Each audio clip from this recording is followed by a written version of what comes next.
هلو المال كمي اللخوم كمي تخون اللخوم تمرتي كمي خيد الله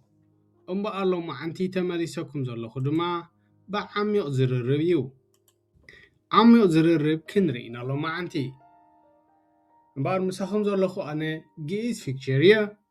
لو مين مهارم بار عمي أزر الريب أب شجر أب أجم أب حمام مس حمامنا كنبلوز جبانا نجارات كنرينا والله كم تقولوا لي مدقاف شير لايك كومنت سبسكرايب داغبركم اتابعونيكم ملو ما انتي بار حيزلكم ماتي زلخو عسرت حسابات كوينن عسرت حسابيو زررب مالتي وحصيرو عسرت زررب سيتويشن كوناتاتن رينا كن قلصينا باري انتاي كتبلو تخلو نابزخنا نغا دويلكم ناب دكتوركم ناب سبود مالت هصوص ናይ ደወል ማለት እዩ ሓደ ሓደ ክልተ ክድውል ከለኻ ናይ ህፁፅ ነገር ኣብ ገዛ ምስ ተሓምም ሓደ ሓደ ክልተ ትድውል ንዑ ደዊልካ ድማ ኣብኡ ምርጫታት ይበካ ንኣብነት ፖሊስ ዲኻ ደሊኻ ካልእ ከ እንታይ እዩ ዘሎ ናይ ሓዊ ከምኡ ድማ ሕክምና የምርፀካ ማለት እዩ ንስኻ ሽዑ ካብኣቶም ትመርፅ ቁፅሪ ትመርፅ ንኣብነት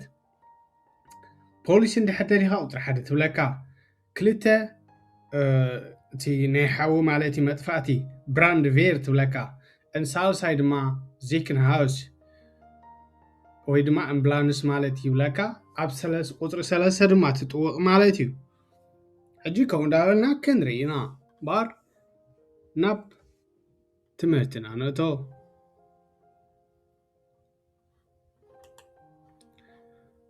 እምበር ሕጂ ቁፅሪ ሓደ ብዚ እንድሕሪና ስፑድ ማለት እዩ ህፁፅ ሓደጋ ስፑድ ማለት እዩ ሓደ ሓደ ክልተ በለን ኤን ትበይ ማለት እዩ 112 ኤን ትበይ ትድውል ሕጂ ኣብዚ ሲትዌሽን ክንርኢና እንታይ ማለት እዩ ሲትዌሽን እንተኢልና ኩነታት ሲትዌሽን እንታይ ማለት እዩ እንድሕልና ኩነታት ማለት እዩ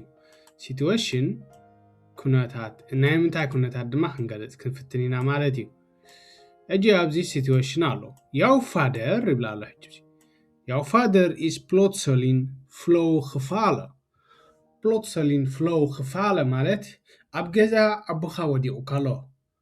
ፅሩር መፂዎ ክኸውን ይኽእል ሓሚሙ ኣሎ ወዲቑ ኣብ ባይታ ሕጂ ንስኻ ክትገብሮ ትኽእል ናብ ሰንትራል ምድዋል እዩ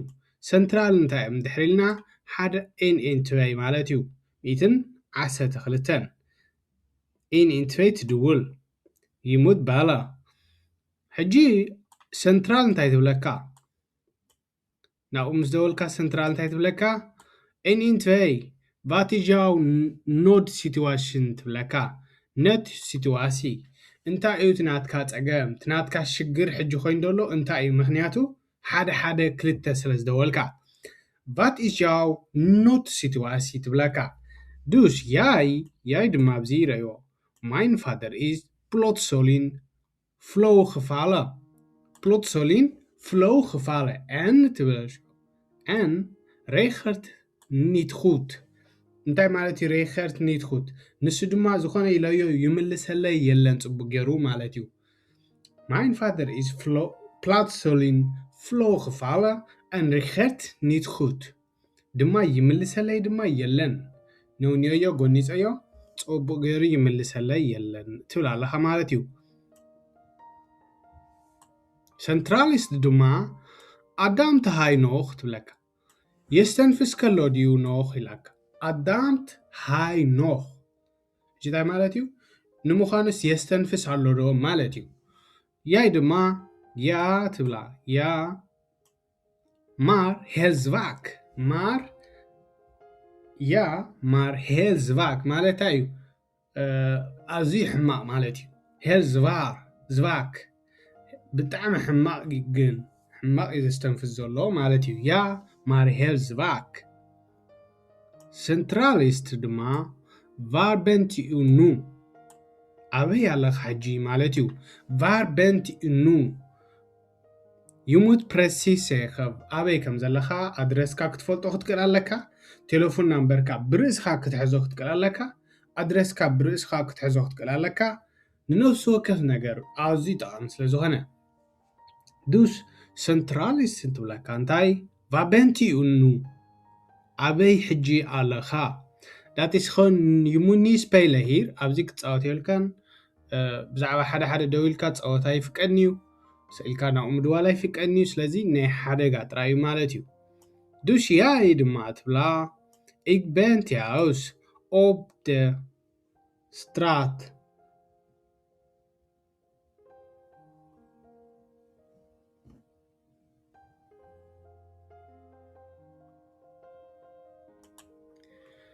ንስኻ ድማ ያይ ድማ እንታይ ትብላ ik ben thuis ኣነ ኣብ ገዛ ኣለኹ op de Geesestraat 15 in Rotterdam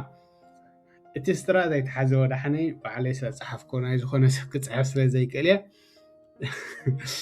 ja ik ben thuis op de Geesestraat 15 in Rotterdam ኣነ ኣብ Geesestraat ኣብ ሮተርዳም ኣለኹ ይብላ ትብላ ማለት እዩ ከከም ኣድረስካ Centralist ድማ blijf rustig. Hadika Sobel blijf rustig. En de ambulance is onderweg. De ambulance amengedit met Allah. De ambulance is onderweg. Onderweg tayo amengedi Allah malatius lazi. Blijf rustig. Hadika tsnah. مخنياتو إتا ambulance تمتع الله إلاتنا مالتيو Dus hijab zir aywo. Denk hier. Wat hier belangrijk is. Abzi agadasi intai indihrilna duidelijk spreek. Benutsur tazarab. Kort en precies. Hatsirin تخكلن مالتيو. حاtsirin تخكلن. لكعن.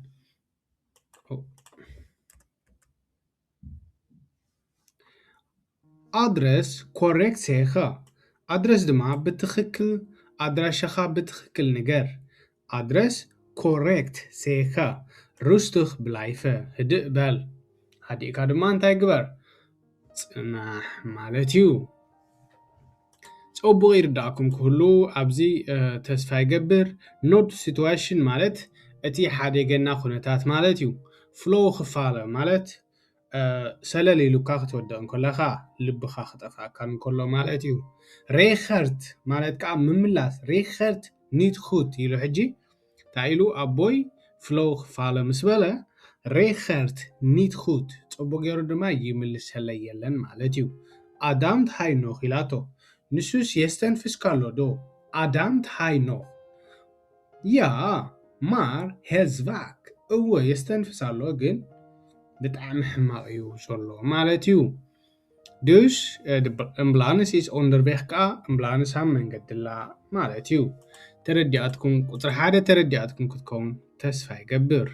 እምበር ናብ ቁጥሪ 2 ንኸይድ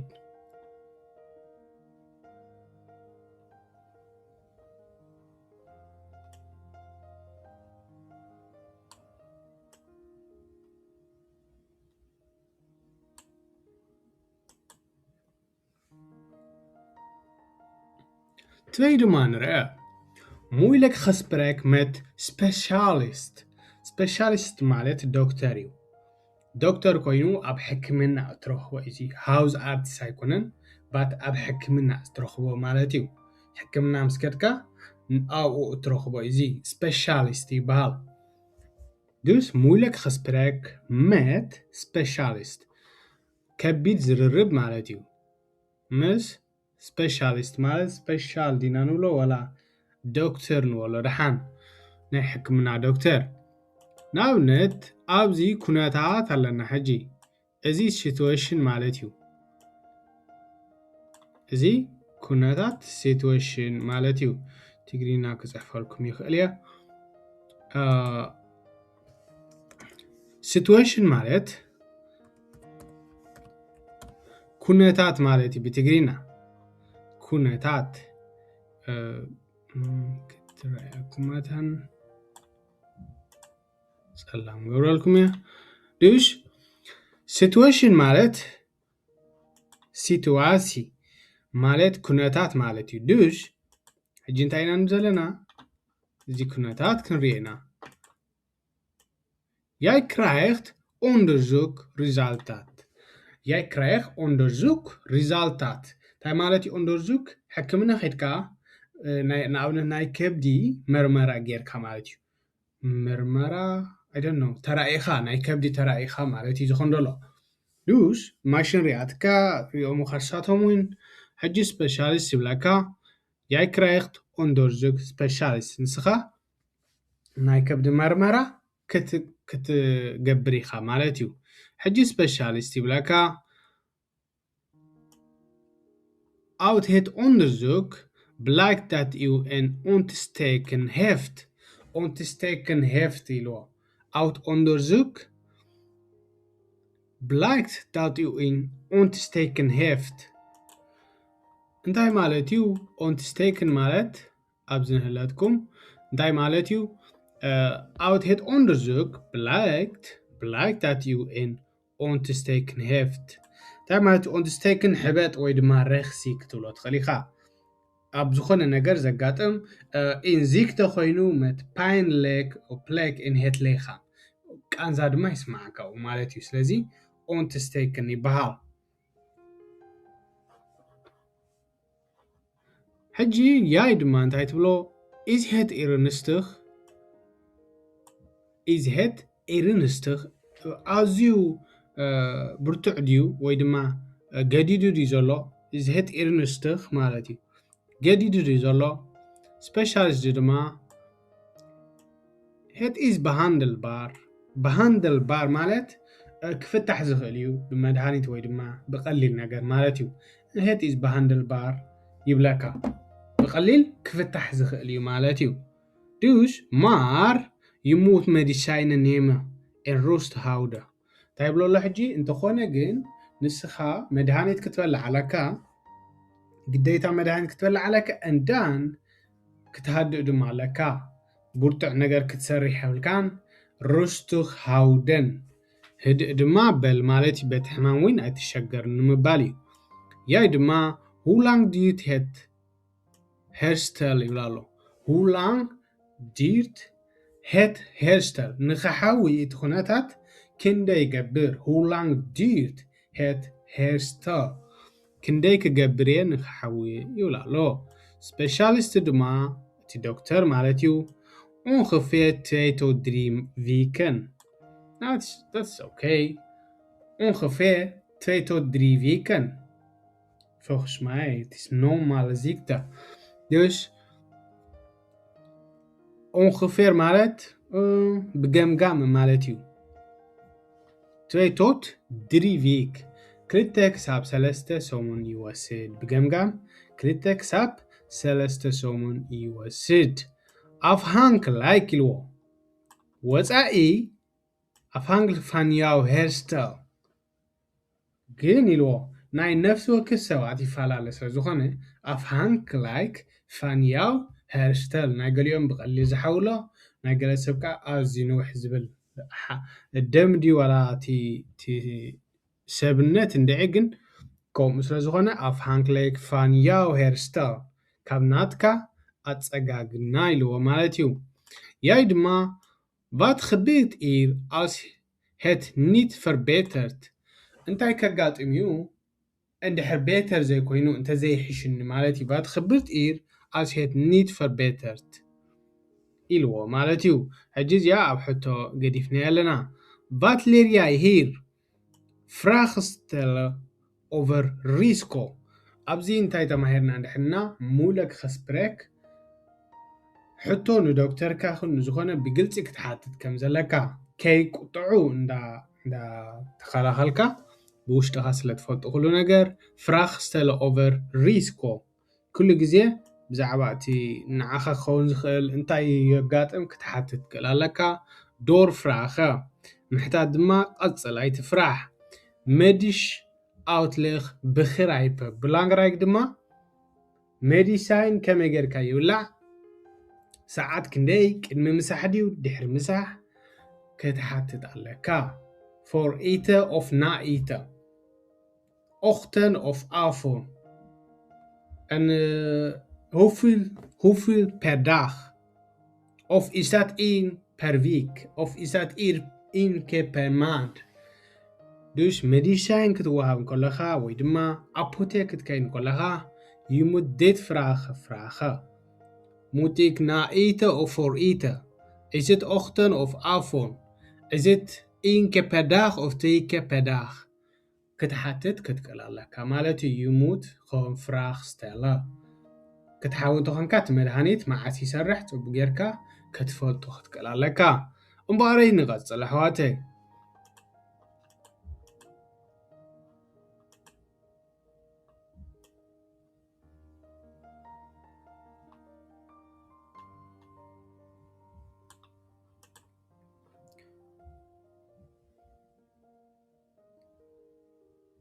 እምበኣር ሕጂ ከዓ ንሪኦ kritisch denken ማለት እንታይ ማለት ይመስለኩም goed nadenken ማለት እዩ ፅቡቅ ጌርካ ክትሓስብ ክትክእል ኣለካ ቅድሚ goed nadenken voordat je iets geloof of beslis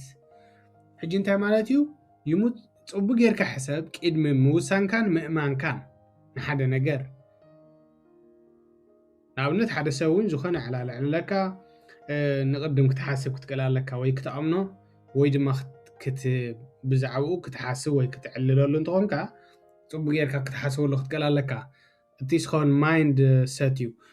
ሕጂ goed nadenken voordat je iets gelooft of beslissen waarom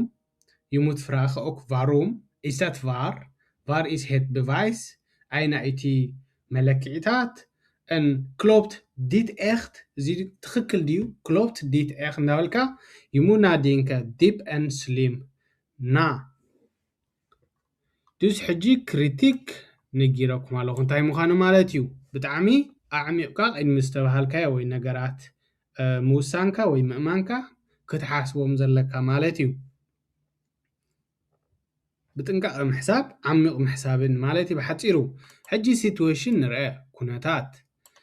jag ben het niet helemaal eens met de dokter ንስኻ ምትናትካ ዶክተር ኣይተሰማምዓኻን ጠቕላላ je ben het niet helemaal eens met de dokter ምስናኻ ዶክተር ብጠቕላላ ኣይተሰማምዓኻን ዶክተር ድማ ይብለካ ik denk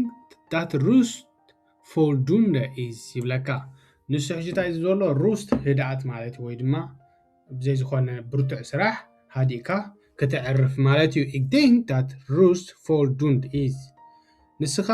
ክትዕርፍ ጥራይ ዘለካ ይብላ ኣሎ ያይ ድማ mit respect ምስ ክብረተይ ማለት እዩ እንዳኽበርኩኻ ik maak mij zorg omdat de pijnstillers erger wordt ሕጂ እንታይ እዩ ብርትዕ ኢሉ እዚ ቋንቋ ነቲዮም ሓደሽቱካ ክብርትዓኩም ይብርግፅ ግን ምምሃር ኣይትፅልእዎ ማለት እዩ እቲ ቮርደን እውን ኣብዚ ዘሎ ኩሉ እንተፈለጥኩሞ እኹል እዩ ሕጂ ነቲዮም ገሊኦም ኣበርትዕ ብርትዕ ዝበለ ምፅኣልና ስለ ዝበሉኒ እየ ዘምፅኦም ብሓፂሩ እዚ ግን ናይ ኸውን ቶፕ ክስታ እዩ ማለት እዩ ፅቡቅ ገይሮም ኔዘርላንድ ዝኽእሉ ገለ እዚ ግን ሽግር የለን ንዓኹም እውን ክጠቕመኩም እዩ ማለት እዩ mit respect ክብረት ማለት እዩ ስለዚ mit respect ማለት ምስ ክብረተይ ማለት እዩ እንዳኽበርኩኻ ik maak ይብላ ኣሎ ሕጂ mij zorg ik maak mij zorg omdat de pijnstillers erg wordt እቲ ቃንዛ ናተይ ይብላ ኣሎ እቲ ዶክተር እንታይ ኢልዎ ፀኒሑ ብዝላዕሊ ንሱ hij denkt gewoon rust is voldoende እኹል እዩ ማለት እዩ ምዕራፍ እኹል ኢሉ ወሲድዎ ፀኒሑ ኣብዚ ትግሪና ክፅሕፈልኩም ወላ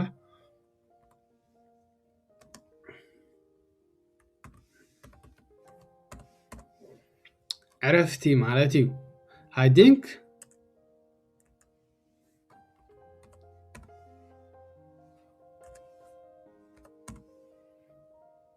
kom op ja ሕጂ እንታይ ኢልዎ እዚ ሩስት ማለት ኣይ ዕረፍቲ ማለት እዩ ሩስት ዕረፍቲ እዩ ሕጂ ዶክተር denkt dat rust ዕረፍቲ voldoende is voldoende ኻ እኹል ማለት እዩ voldoende እኹል ማለት እዩ ስለዚ እንታይ ኢልዎ met respect ik maak med zorg omdat de pijn steeds erg wordt. Het kan zijn dat hij ይገደኒ ስለዘሎ ኢልዎ ዶክተር ድማ dat begrijp ik ኢልዎ dat begrijp ik ተረዲአካ ኣለኹ ማለት እዩ dat begrijp ik jij ድማ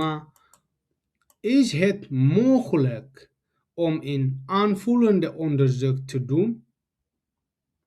om zeker te zijn ኢልዎ እዚ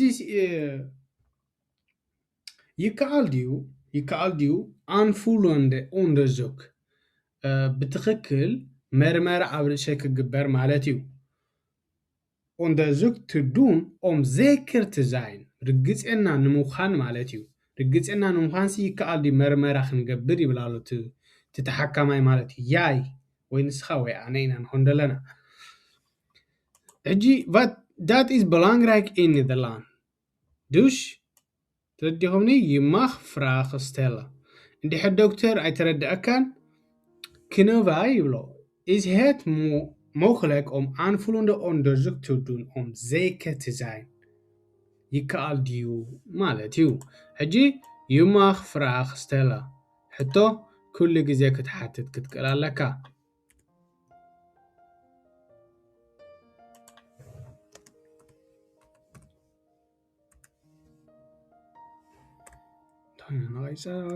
vandaag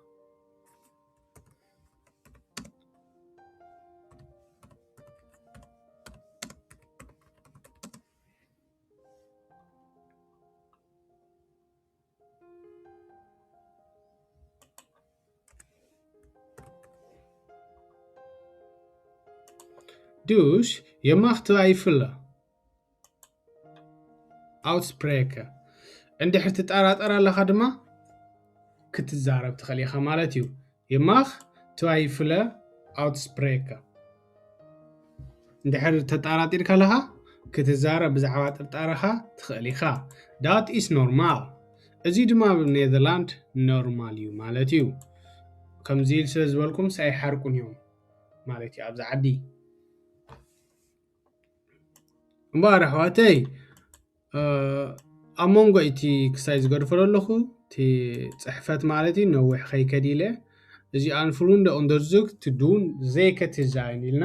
ብሕቶ ንውድኦ ኣለና ማለት እዩ ካብኡ ንንዮ እቲ ዶክተር ዝብለና እዩ ትስማዕ ja dat kan wel maar nog even duur ክብለካ ይኽእል እዩ ክነዊሕ ግዜ ማለት እዩ እምበረይ ናብ ራብዓይ ድማ ንኸይድ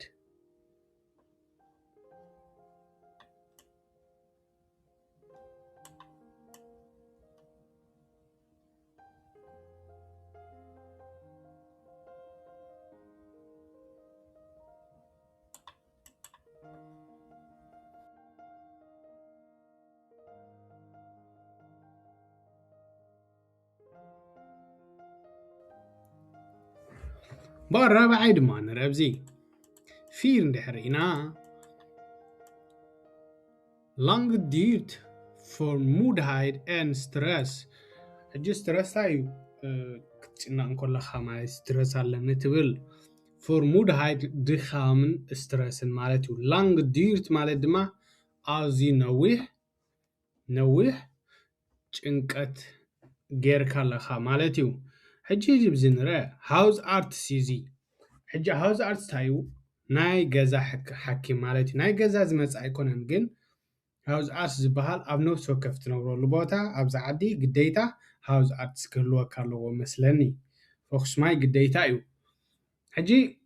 ንስኻ ዝኾነ ሓድሽ ሕማም ዝተሓመም ናብኡ ኢኻ ትኸይድ ቀጥታ ናብ ዓብዪ ሕክምና ኣይትኸይድን ኢኻ ማለት እዩ ስለዚ altyd eerst naar huisarts bellen afspraak maken daar hij helpt jou eerst daar ንሱ huisarts ንቅድሚ ኣብኡ ይሕግዘካ ኣብ ጥቓ ቦታኻ ካብኡ ዘይክእሎ ነገር ብርቱዕ ነገር እንተኾይኑ ደም ምርመራ ግበር ይብለካ ካብኡ እቶም ናይ ደም መርሚሮም ናብቲ ዓቢ ክሰዱኻ ይኽእሉ ማለት እዩ ስለዚ huisarts ማለት ናይ ገዛ ዶክተር ኢና ንብሎ ሕጂ ረእይዎ huisarts jij belt naar huisarts ንስኻ ደው ኢልካ huisarts ድማ assistent ወይ ድማ ናይ huisarts goedemorgen waar heeft u last van ትብለካ እንታይ ኣለካ waar heeft u last van እንታይ ፀገም ኣለካ goedemorgen var hebt u last van? Patient ድማ ንስኻ ik ervaar alle enkele weken extreem vermoeidheid en merk dat mijn concentratiestress verminderd is. ሕጂ እንታይ ኢና ንብል ዘለና ik ervaar ይብል ኣሎ ኣነሲ ኣብ ዝሓለፈ ኢንከል ሰሙናት ሓደ ክልተ ሰሙናት extreme vermoeidheid ድኻም ተሰሚዕኒ እንዳን merk ik ኣስተውዒለ ማለት እዩ dat mijn concentratie sterk verminderd is ናቱ ኮንሰንትራሲ ማለት እዩ ህድኣት ማለት እዩ እቲ ህድኣት ናቱ ትሒቱ ይሽበር ኮይኑ ማለት እዩ ብውሽጡ ይሽበር ይጭነቕ ኮይኑ ድሓር vermoeidheid ድማ ኮይኑ ማለት ሕጂ vermoeidheid ማለት ድኻም ማለት እዩ ደኺሙ en dan hij denkt hij merkt dat concentratie ማለት ናይ ርእሱ ክስታይ ማለት እዩ ቁፅፅር ናይ ምቁፅፃር ርእሱ sterk verminderd ትሒቱ ማለት እዩ ኣዝዩ ኣትሪሩ ትሒቱ ኣሎ ማለት እዩ dus de huisarts ድማ ይብሎ kunt u dat iets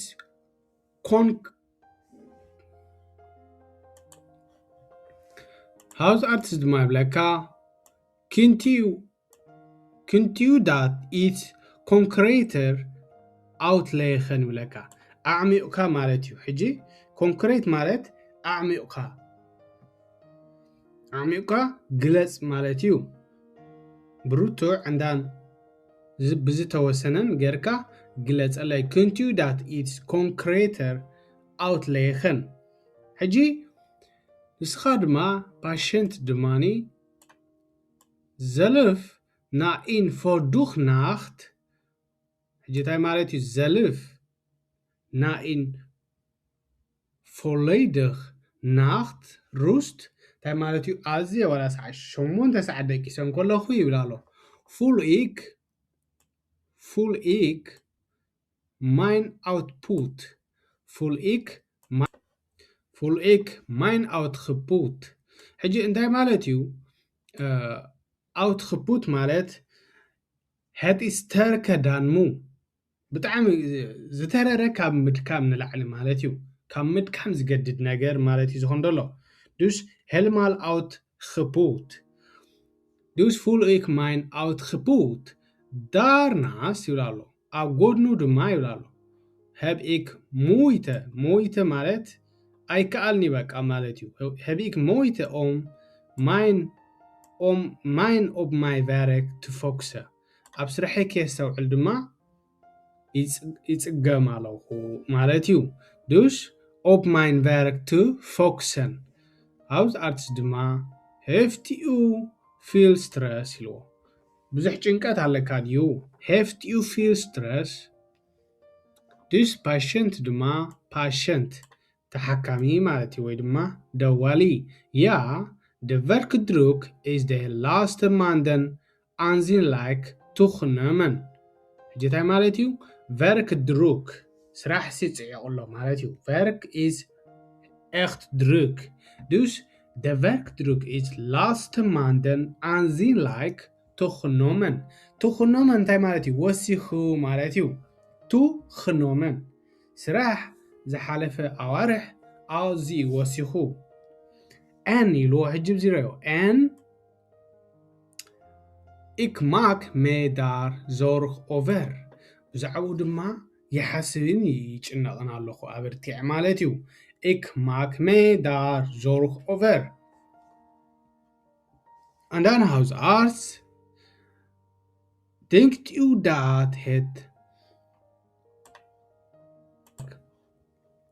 denkt u dat het psychisch of lichamelijk is እዚ ሲ ናይ ሓንጎል ድዩ ወይስ lichamelijk is ብዘሎ ሕጂ እንታይ እዩ denk you that psychisch is psychisch እዮም ዝብልዎ psychisch of lichamelijk is ሕጂ እንታይ ማለት psychisch እንታይ እዩ ናይ ኣእምሮ ፀገም ማለት እዩ ኒት ለይኻምለክ እንታይ እዩ ናይ ነብሲ ወይ ድማ ኣብ ኢድካ ከንዝወካ እንከሎ እዚ እንታይ ዝበሃል ለይኻምላክ ናይ ሓንጎል ኣብ ርእስካ እንድሕር ኮይኑ ኣብ ሓንጎልካ ተኮይኑ ግን ሲክሽ ይበሃል ስለዚ ዴንኪዩ እቲ ሃውዝ ኣርስ በዓሉ ነቲ ሰብ እንታይ ይብሎ ኣሎ ዴንኪዩ ዳት ሲክሽ ኢዝ ኦፍ ለይኻምለክ ኢዝ ናይ ነብሲ ዶ ይመስለካ ወይስ ናይ ኣእምሮ ወይ ድማ ናይ ሓንጎል ይብሎ ኣሎ ሕጂ ተ ፓሽን ድማ ባዕልቱ ዝሕተት ዘሎ ዳት ፊንቲ ኢክ ምውለክ እዚ ከቢድ ረኺበዮ ዳት ፊንቲ ኢክ ምውለክ ትብኦርደለ ኣነ ነዚ እዚ ክብሎ ሲክሽ ወይ ድማ ለይኻምለክ ክብሎ ዳት ፊንቲ ኢክ ምውለክ ኣይከኣልን እዚ ከቢድ እንሎ ትብኦርደልን ማለት እዩ ክትውስነሉ ማለት እዩ ወይ ድማ ክትእርሞሲ እዚ ወይ እዚ ክብል ይኸብደኒ ይብሎ ኣሎ daarom wel de ik professional advies vragen nou kijk daarom wel hij professional advies vragen ስለዚ daarom wil ik professional advies vragen ትብሎ ስለዚ ኣነ ሽክስ ድዩ ወይስ ለይኻምለክ ስለ ዘይፈልጦ daarom wilde ik professional advies vragen ስለዚ ድማ ፕሮፌሽናል ዝደሊ ዘለኹ ይብል ኣሎ ማለት እዩ dus wat is hier belangrijk ኣብዚ እንታይ እዩ belangrijk ኣገዳሲ twijfel uitdruk እንድሕር ተቢልካ ጠራጠር ኣለኻ ምክንያት ፕሮፌሽናል fragen ፕሮፌሽናል spreken twijfel እዩ uitdruk እዩ and dan ፕሮፌሽናል spreken ዝኾነ ፀገም ተለካ ዶክተርካ ደውለሉ and then ኣብኡ ክፍትሓልካ እዩ ኩሉ ነገር ማለት እዩ ኣርባዕተ ብዚኣ ተዛዚማ ኣላ እዚ እኮ ብዙሕ እዩ ብዝኾነ ናብ ሓሙሻይ ንኸይድ ኣሕዋተ ዋኻን ፈደር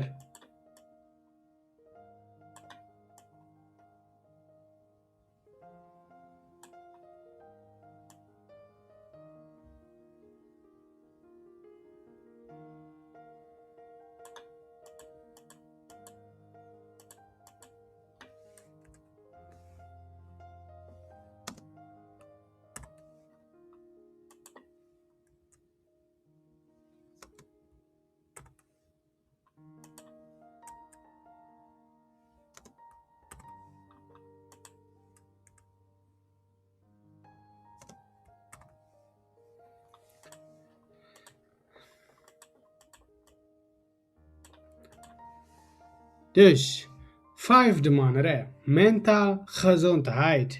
ናይ ሓንጎል gezondheid ናይ ርእሲ ማለት እዩ ናይ ርእሲ gezondheit እዩ ጥዕና ሜንታል ናይ ርእሲ ማለት እዩ ስለዚ nog huisarts ሕጂ እውን huisarts እዩ ማለት እዩ voelt u zich ናብ huisarts ደው ኢልካ ኣለኻ voelt u zich ook somber of gespannen ንስኻሲ ሰምበር ወይ ድማ gespannen ይስማዓካ ኣሎ ድዩ ብላ ሕጂ እንታይ እዩ ሰምበር ማለት ፈርድሪትኽ ሕርቃን ማለት እዩ ወይ ድማ ኒት ብላይ ሕጉስ ዘይምዃን weinig hoop voelen ድማ ንእሽተይ ተስፋ እንድሕር ኣለካን ከምኡሲ ይስማዓካ ድዩ ይብሎ ኣሎ እንዳን ስፓነን ድማኒ ተጨኒቕካ ዲኻ ተወጢርካ ዲኻ ንምባል እዩ ፍሉዩ ሜይ gespannen voor het examen ኣብነት hij is gespannen door het werk ተጨኒቁሎ ብዛዕባ ስራሕ ማለት እዩ de safer was gespannen ook ክትብል ትኽእል ኢኻ dus ብዙሕ ዓይነት ነርቭስ ከምዚ ነርቭስ ኮይኑ gestress of under druk ኮይኑ ትብል ማለት እዩ ስፓነን ድማ ከምኡ እዩ ሰምበር ከዓኒ ኒት ብላይ ሕጉስ ዘይምዃን ሕርቃን ፈርድሪትኽ weinig hoop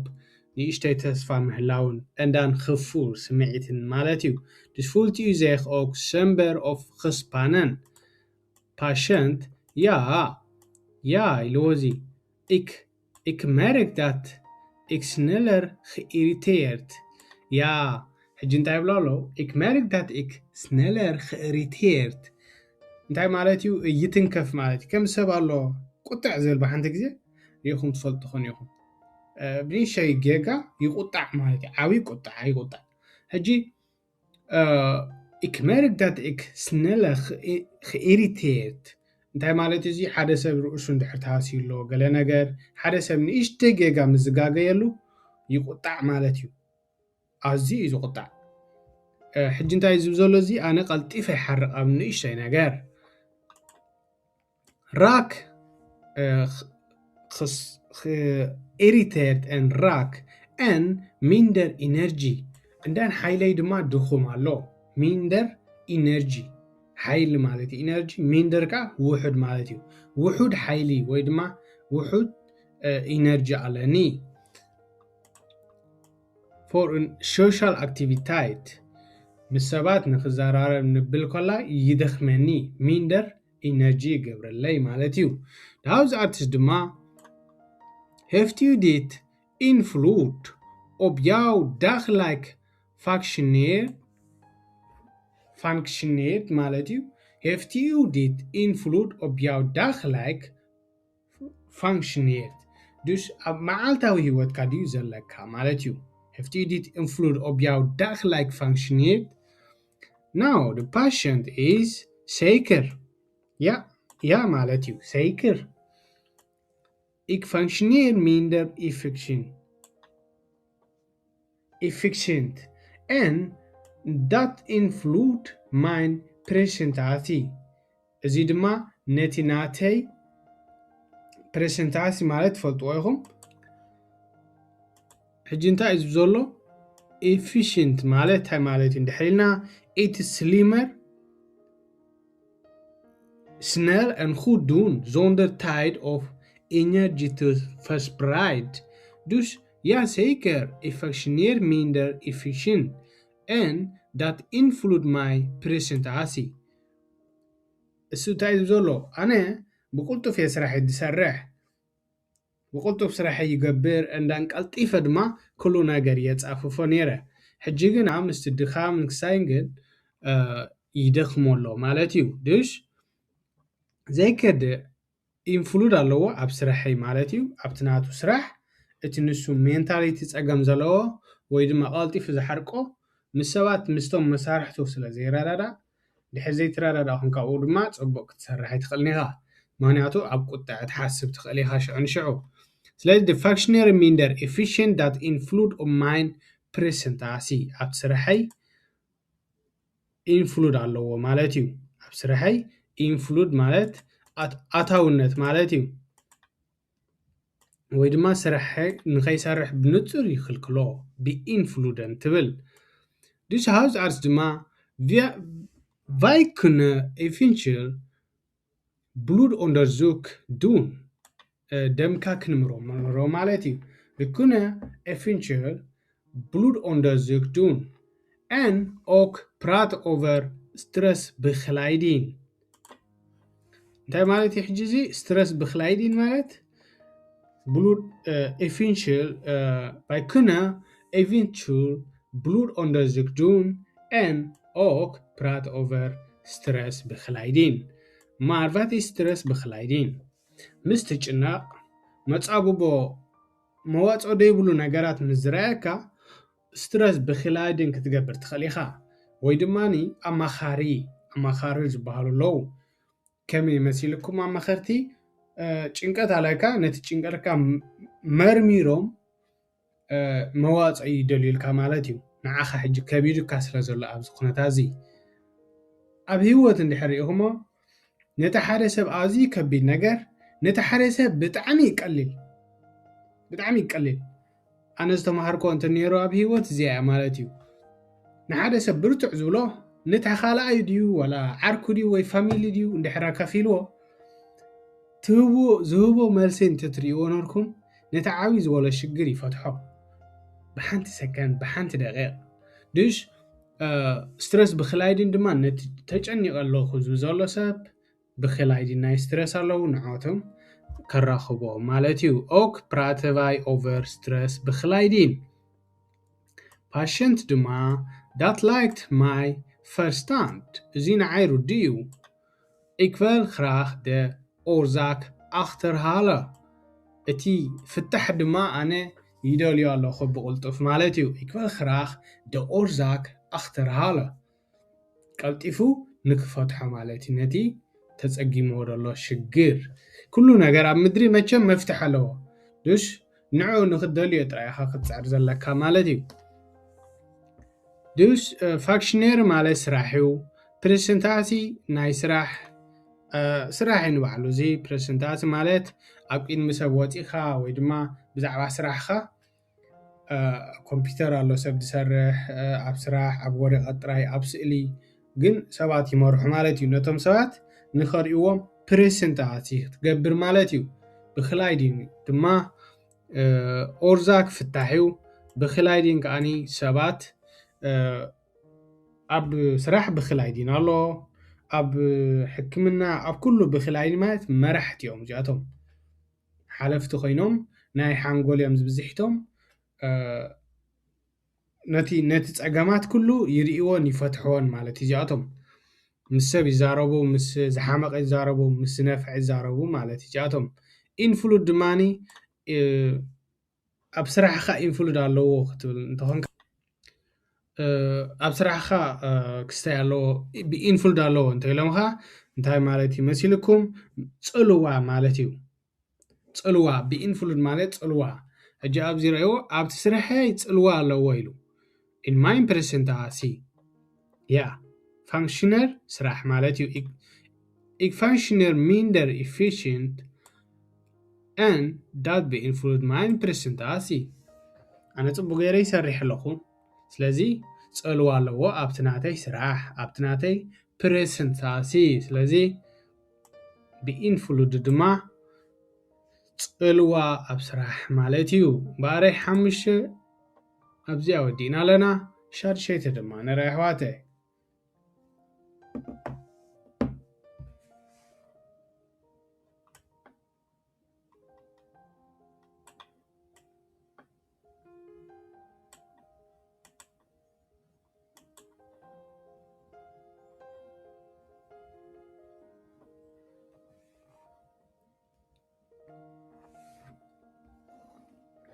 zes ድማ ንርኢ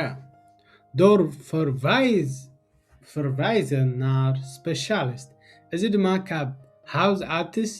ናብ ሕክምና ክትከይድ እንከለኻ እዩ door verwijzen naar specialist door verwijzen እንታይ ማለት እዩ verwijzen ነውድኽ ወይ ድማ brief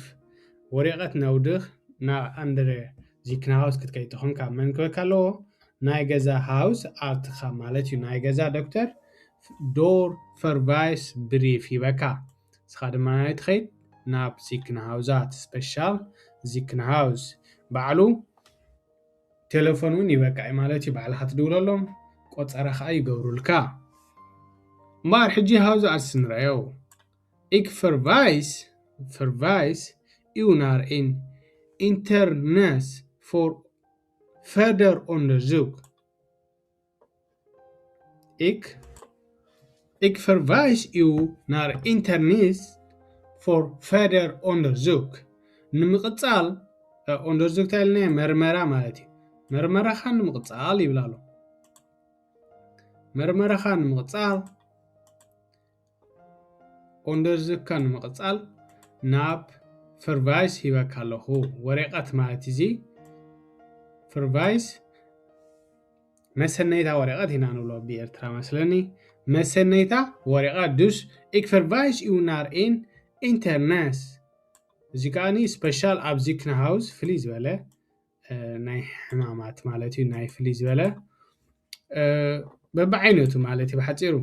ሕክምና በብዓይነቱ ኣብ ውሽጡ በብዓይነቱ ኣለዎ ማለት እዩ ስለዚ ኢንተርኔስ ik verwijs u naar internist voor verder onderzoek ንምቕፃል መርመራ ንምቕፃል ማለት እዩ ፓሽንት ድማ ፓሽንት ተመርማሪ wat houdt dat onderzoek precies in ብዛዕባ ምንታይ እዩ እቲ መርመራ ይብላ ኣሎ እቲ ባዕሉ ተሓካማይ ማለት እዩ ብዛዕባ ምንታይ እዩ wat houdt dat onderzoek precies in እንታይ እዩ ዘሎ ኣብኡ ወይ ድማ ብዛዕባ ምንታይ ይብል ኣሎ ሃውስ ኣርትስ ድማ ኣብዚ ኢር ዎርድ ብሉድ ቴስትን ደም መርመራ ማለት እዩ ኢር ዎርድ ብሉድ ቴስትን en mogelijk en echo uitgevoerd. Dus er wordt bloedtest en mogelijk en echo uitgevoerd. حجي echo እንታይ ማለት እዩ እንድሕር ኢልና echo uitgevoerd ማለት እንታይ ማለት እዩ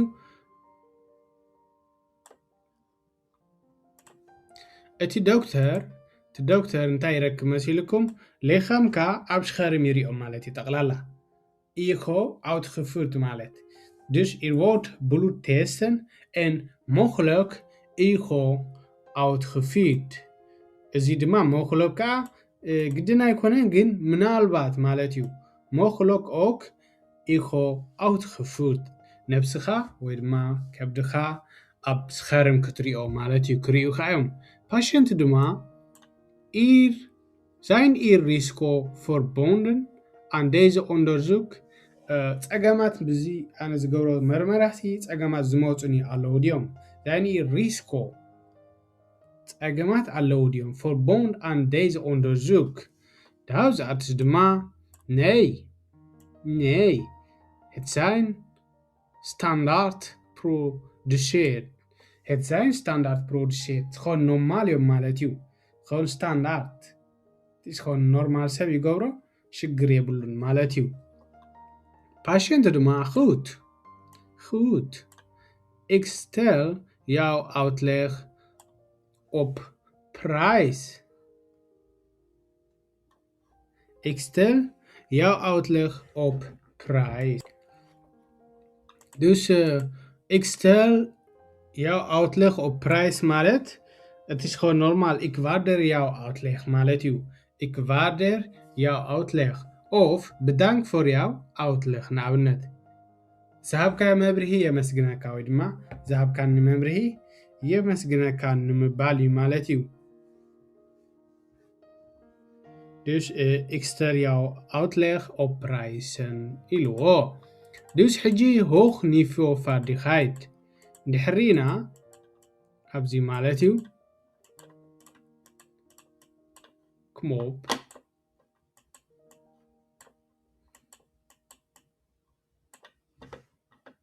dus hoog niveau vaardigheid ተሪእና door vragen zonder belofte te zijn ሽግር የብሉን ስኢልካ ሕተት ማለት እዩ ብኽራይ ብትውንን እቲ ቃላት እቲ ኣዋፃፃ ናትካ ኾነ ናይቲ ሰብ ተረዳእዮ በሉ ንቐፅል ሕጂ ኸኣኒ ናብ 7 ንኺድ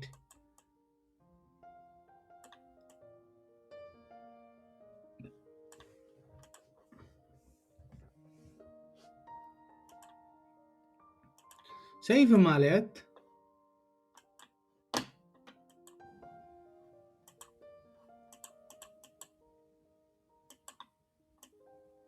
ሰይፍ tweede mening second opinion ማለት እዩ second opinion dus tweede mening ማለት ካልኣይ ሓሳብካ ምሃብ en jij twijfel aan de diagnose ንስኻ ተጠራጢርካ ኣለኻ ኣነ diagnose ማለት እዩ ተጠራጢርካ ኣለኻ ብዛዕባ diagnose ማለት ሕማም ማለት እዩ ወይ ድማ ሰዓል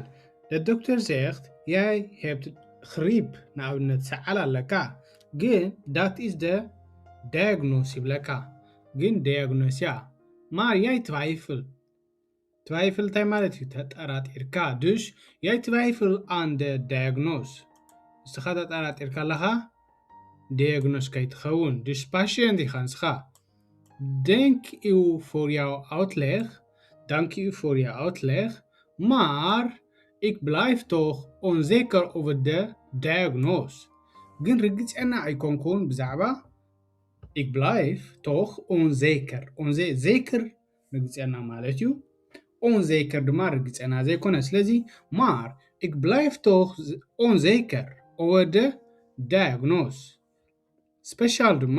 ኣነ ርግፀና ይኮንኩም ብዛዕባ diagnose ኢልካ ኣለኻ specialist ድማ ሓኪም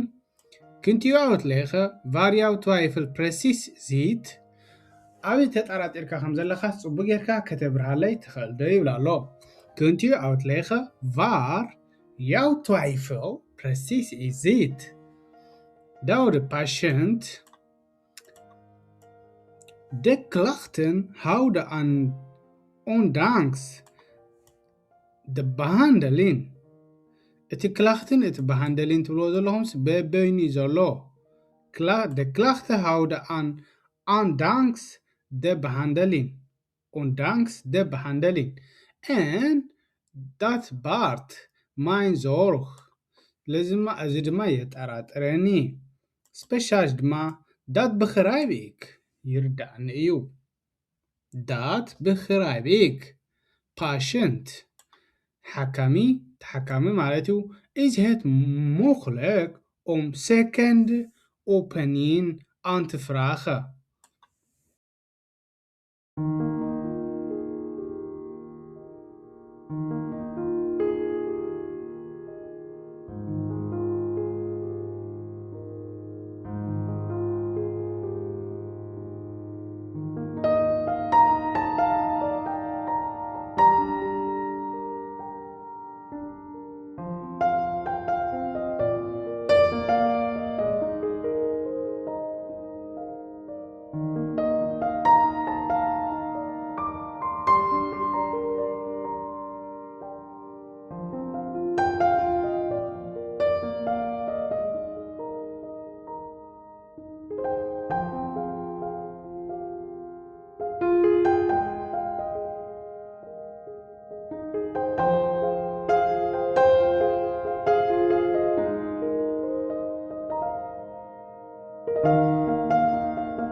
ደሞዝ ትኸፍል ኢኻ ግዴታ ወርሓዊ ንኸፍሎም ገንዘብ ማለት እዩ ማር መሰልና ኸ እንታይ እዩ እንተኢልና ክንሓትት ሕማምና ከዓ ክምርመረልና ማለት እዩ dus het is gewoon onze recht dus je kennen jouw recht dus jij kan jouw recht jij recht kennen dus naadka recht mevlaat dus assertief maar blijven بليفده ማለት ክብረት እዩ assertive ድማ ሓታቲ ተጣባቂ active ድማ ሰማዕን ማር belief ድማ beleefde bleiven ከምዚ ንጹህ ማለት እዩ ውሽጣዊ ንጽህና ድማ ኮንካ ሕተት ማለት እዩ ተጣበቕ ሕተት ኩሉ ነገር ማለት እዩ بارزي برتع إليو جن أقاميو نوخن كير تريقهما نوخن كير تنبيبكما كتقومكم يو مبارين غصل باي خان فدير حواتي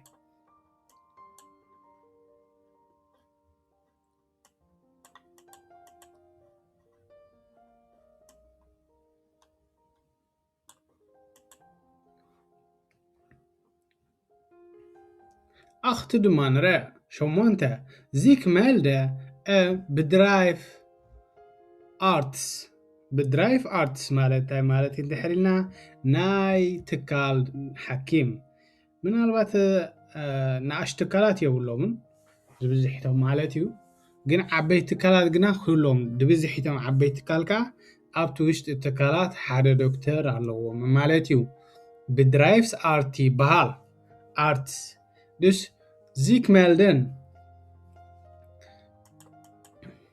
حجيب زي هنرينا تي بلنادلنا مالتيو ياي مالت زيك بايا وفرك خيفر مني فرك خيفر دلنا إف وقتي غاير schrijven.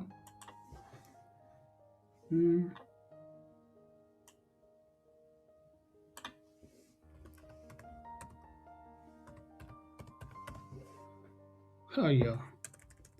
تقري ناك تسحب زانيها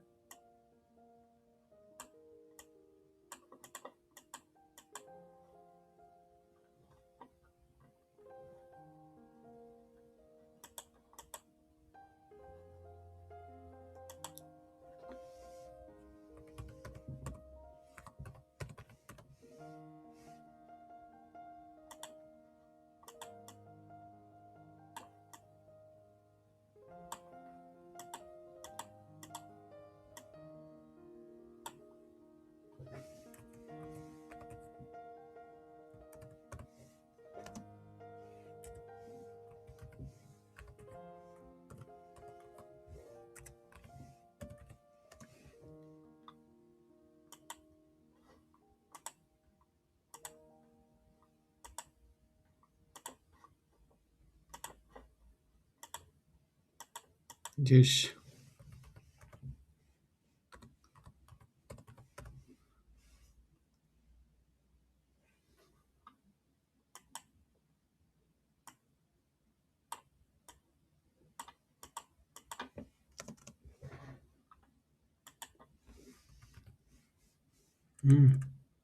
verkni meri baltik مالتيو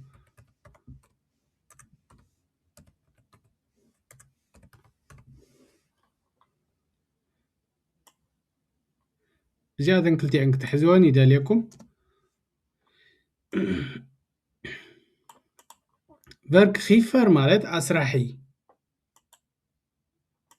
مالتيو verk نيمر سراحتنا هجي لسخا verk نيمر خات خوندلخا تكالت زي بالكا مالتيو ياي مال زيك باياو verk خيفر نسخا أبتنا نزسرحكا سبات زيك مال دقركا دويلكا مالتيو verk خيفر دمايو لكا equal يدول مالتي ناب verk خيفر تدول verk نيمر خاصها سوري equal mine زيك مالدا equal mine زيك مالدا أنا حميم اللهمو زيك مالدا فان weg ernstig vanwege ernstig vermoeidheid de gam مالتيو equal me زيك مالدا vanwege ernstig vermoeidheid أنا داخي من ألو بتعمل مالتيو سلازي حميمي لا زيك مال داخي قبر دويلو مالتي verk نيمر verk خيفر دما heeft u al in arts gesproken هجريو بدرايفز arts ويدما house art خاخوني خليو heeft u al in arts gesproken ولا لا نحكيم سي تزارار بكاد بزعبا زي verk نيمر دما Ja, mijn huisarts vermoedt overbelast en adviseert rust. Mijn huisarts ናይ ገዛ ዶክተር ተዛሪበዮ vermoed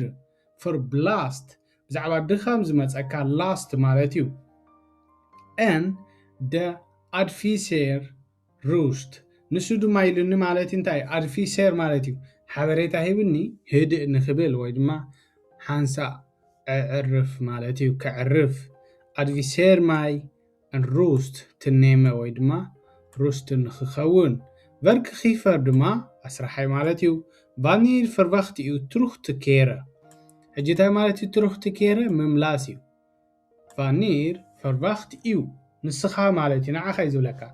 vanir verwacht u terug te keren መዓዝ ክትምለስ ይመስለካ dus werknemer ድማ ሰራሕተኛ dat is nog onduidelijk እዚ ስንዓይ ርግፅ ኣይኮነን ዘሎ ማለት እዩ dat is nog onduidelijk ik wil eerste week aan mijn herstellen ሓደ ሰሙን ነብሰይ ከኣልያ ነብሰይ ድማ ከም መዓራርያን እየ ይብላ ኣሎ ik wil eerst weken aan mij herstellen dus werkgever ድማ dan zal de bedrijfsarts contact met u opnemen dit ይብላ ኣሎ dan zal de bedrijfsarts contact met u opnemen ሕጂ ስኻ እንድሕር ሓሚምካ werkgever bedrijfsarts ይደልየልካ ማለት እዩ ኮንታክት ሙትኡ ድማ ይገብረካ እንድሕር ኣብ ገዛ ብዙሕ ጌርካ ማለት እዩ dus ተረዲኣትኩም ክትከውን ተስፋ ይገብር ስለዚ medisch details hoef jij niet volledig te delen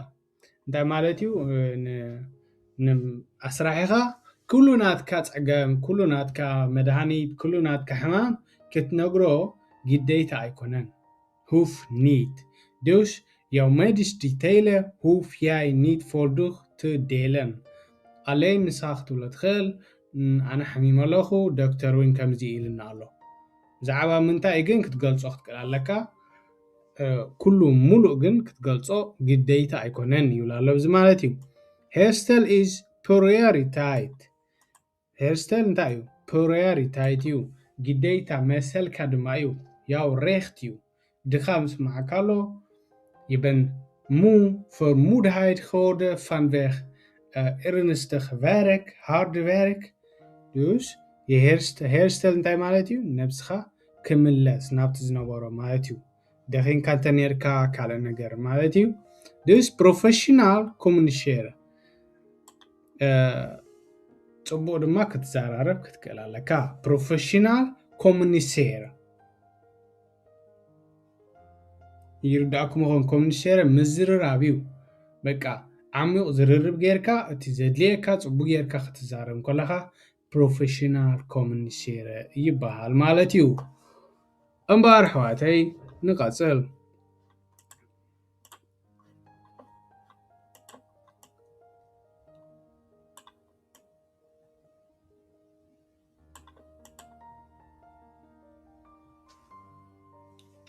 እምበር ሕጂ ነይ ክንርአ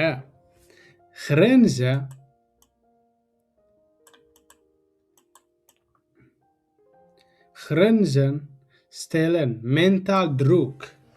እንታይ ማለት እዩ grenzen stellen mental druk ናይ ርእሲ ጸቕጢ ማለት እዩ ናይ ርእሲ ጸቕጢ ፋሚሊ ብኽራብያው situation ኒት ሕጂ ኣብዚ ናብይ ንኸይድ ኣለና ናብ ስድራ ቤት ፋሚሊ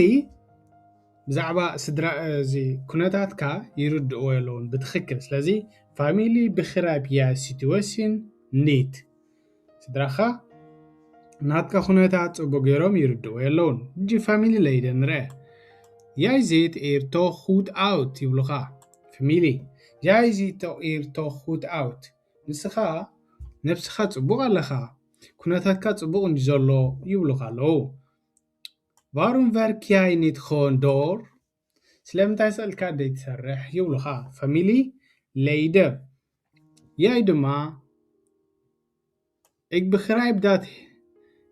het zo lijkt dat het zo lijkt ik begrijp هو يرداني كوم يمسلكم الله ik begrijp dat het zo lijkt كوم يمثل ጽቡቕ ዘለኹ ይመስል ኩነታተይ ነብሰይን ጽቡቕ ዘለኹ ይመስል ማር ይብላ ኣሎ ሕጂ ማር mental full ek may output ፀቕጢ ይገብረለይ ኣሎ ጭንቀት ገብረለይ ኣሎ ስትረስ ገብረለይ ኣሎ maar mental full ek may output ሕጂ እንታይ ማለት እዩ ሜንታል ማለት ናይ ሓንጎል እዩ ናይ ነፍሲ ኣይኮነን ናይ ገጽ ኣይኮነን ኣብ ገጽ ኣይትርእን ኢኻ ሕማቕ ነገር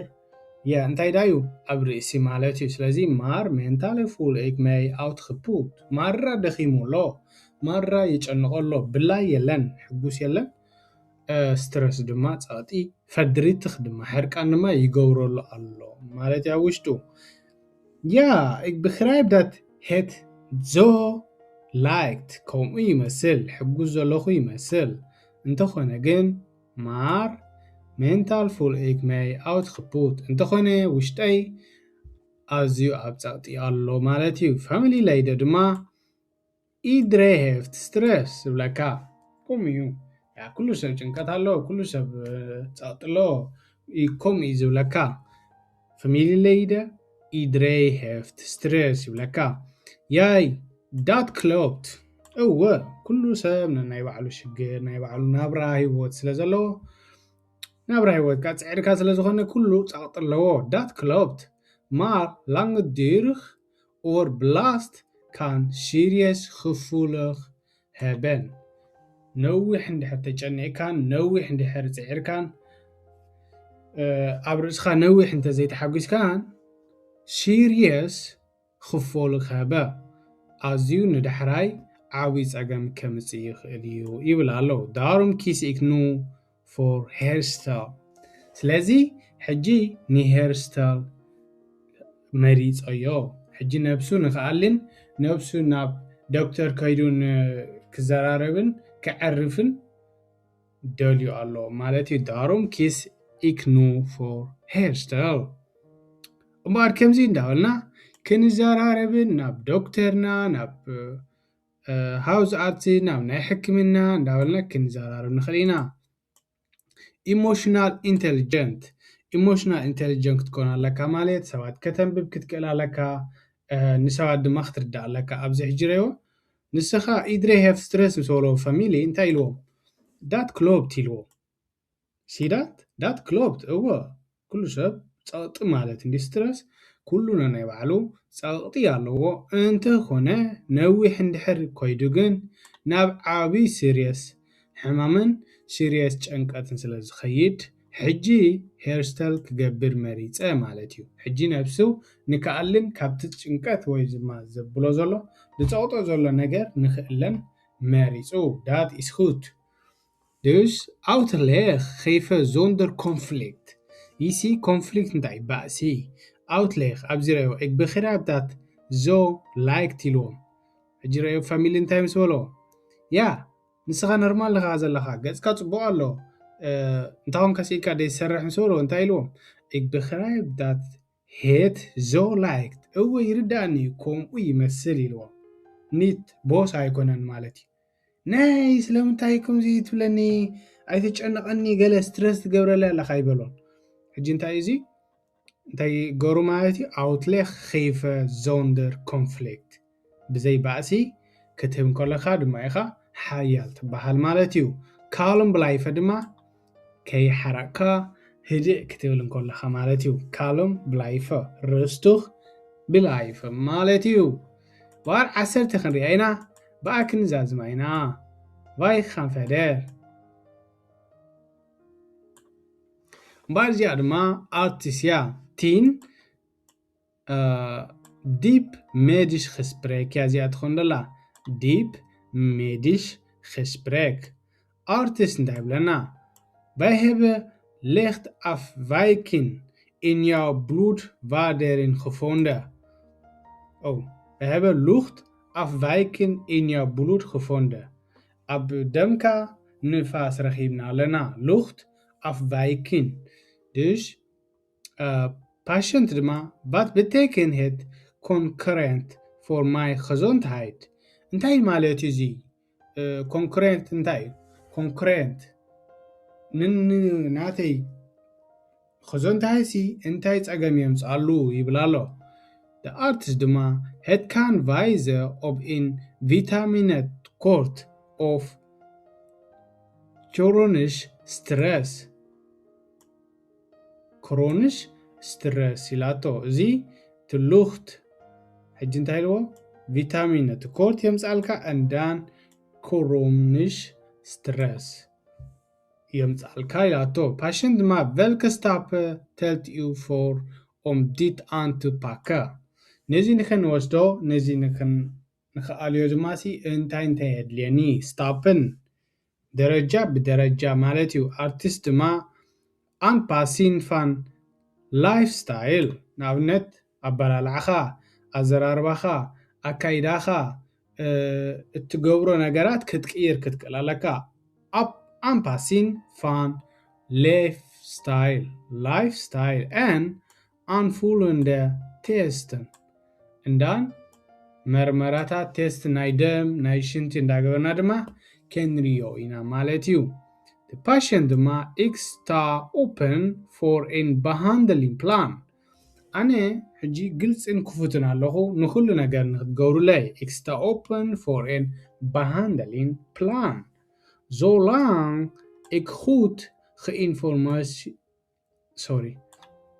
zolang ik goed geïnformeerd blijf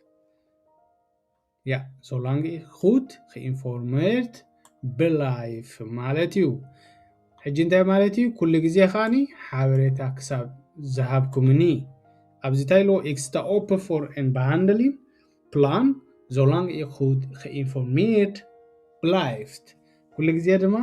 እንዳሓበርኩምኒ እንተኸይድና ማለት እዩ hier train jij analyse luisteren samenvatten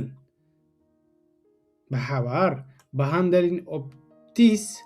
bespreken ኣብዚ ድማ ራይወቲ ኢንፎርሜሽን ድብል ማለት እዩ bespreken እዩ ፀኒሕና ማለት እዩ እምበር ኣሕዋተይ